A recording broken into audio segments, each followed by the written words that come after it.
That is a joyous second segment sip. I am rooting in these times for the Beavs every day of the year except one.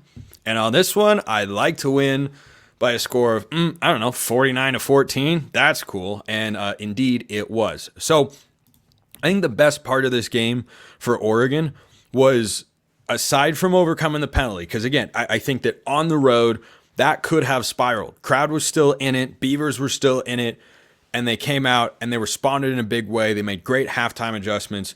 That I think was the best part. But the second best part to me was the way that offense, it was poetry in motion. Was there a better way to get every single playmaker involved? Listen to the numbers. Jaden Lamar, for goodness sake, got involved. But 1, 2, 3, 4, 5, 6, 7, 8, 9 different Ducks caught a pass in this game. And Kenyon Sadiq wasn't as involved as he has been in past weeks, but Tez Johnson, bounce back game, not surprising. Jaden Lamar, the big screen pass. T. Ferg, another great game. Trayshawn Holden, the touchdown. Evan Stewart.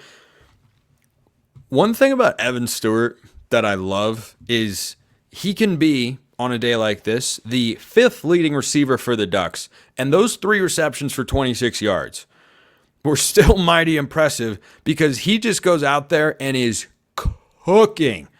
I mean, cooking kids on the perimeter. Early in the game, I forget which drive it was, he beat an Oregon State corner. And with no push-off, he just ran a comeback or a hitch right at the first down marker. He had like 6 yards of separation. He's a crazy route runner. And yet on a day like today, he is Oregon's 5th leading receiver. That is a dangerous offense. Noah Whittington looked awesome. Jordan James was even better. Gabriel with the explosive run. We hadn't seen the speed option yet. A couple of you had asked about the quarterback run getting more involved entering this game. Well, there you go. Gabriel, I have to tell you, when he ran that speed option, fakes the pitch, and takes off running, I had a flashback to the Rose Bowl in 2014. Guess it was technically 2015, New Year's Day. But number 8 in an Oregon jersey, run the speed option, fake the pitch, tuck it up, run for a touchdown. That was a thing of beauty. They were explosive on the ground. They were explosive in the passing game. They were multiple. They didn't feel predictable. They were efficient. They were effective. It was just a great thing to watch. The first drive set the tone offensively for Oregon in this game, and then they kept that standard. It was sometimes when offenses are struggling, and I'm sure you've seen this in Oregon games over the years at times, an offense can come out and on script, first drive, you script a lot of the plays. If you stay ahead of the chains, you stay on script, a lot of times that script will look great. And then as the game goes on, the offense kind of fades. There was no fading here. There was no fading here whatsoever because Oregon had no punts. No punts in the game. No, that's the best game that you could possibly put up if you're Will Stein and company. You've got to be absolutely thrilled because Ross James never came on the field. Did not show up. Was not needed. That's what Oregon should have looked like. And yeah, they should have looked like that over the last couple of weeks. Nobody plays their best football in week 1. And through the first couple of weeks, there are plenty of Oregon fans out there worried about, is the season going to be a bust? Is it going to be this, that? Look, they might not reach their full potential. They might not reach a lot of people's expectations. But you have to remember, it's a long season. They didn't play their best in the first 2 weeks.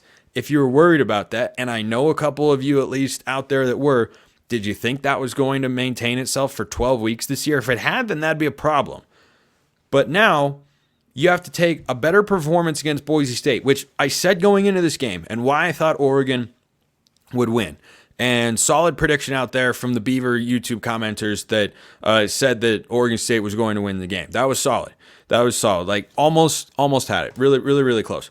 But I think that for Oregon, you have to look at each game and say there's been a progression. There's been a progression here.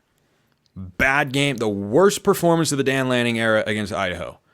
A better performance, but not a good one against Boise State.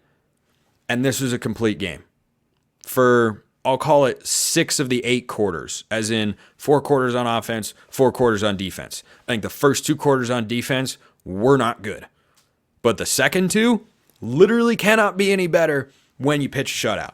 So I just thought the way that Oregon operated in this game was so encouraging to see, because they were able to protect Dylan Gabriel. They were able to run the football. They were explosive in the run game. They were explosive in the pass game. They had play action. It felt like Will Stein had everything available to him. Whereas in the Idaho game, when they couldn't run the ball worth a darn, you couldn't go play action. Idaho's not falling for that. You couldn't take a deep shot in the Boise State or the Idaho game because you didn't have time. Now, they did it a couple times against Boise State successfully, but you weren't giving Dylan Gabriel time to throw the football, so you couldn't push it down the field.